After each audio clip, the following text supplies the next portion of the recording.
Bisaki ngai khong sipai dagi aduga aigi isa nupani nahan jo ahan ba kolar da phangba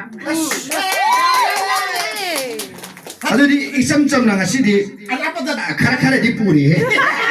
adudi diogi thorom je kai khanbi ge do dang haber maru thorom chin jai as idea so ukin na tik ai yam na pele ai isa ma ki oles home gi doctor jing han jing gi health check up taw bagi la hau bane do la hau base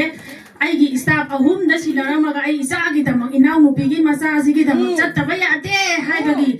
ai ya ho yang aleng hasidi ai pung manga ta dingai da hogole aduga ai ko ni ko loi to thok sare aduga ai lai khurame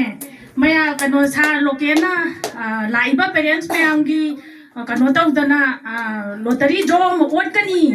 chahi dugi ahan ba daw ya ba du kanano khankani haibajida ai thangoi da khale asa ai oram madi phani ado ai oire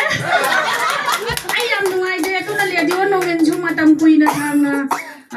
kano mayang ni seba tawbi ko aduga ai chilla chu sinna ai thabak se amagi salu raga so ai le dio no men je ta na na bo hona ba ai ki thau ma yam chin jai si je ta na bo hona ba da aduna le dio no men je yang kuina matang se matam chang na mayang ni seba tawbi ko akoi su matam kuina sang na le dio gi seba tawba ngam jage hai na ai mayam da lona khorom jai thagat jari adu price to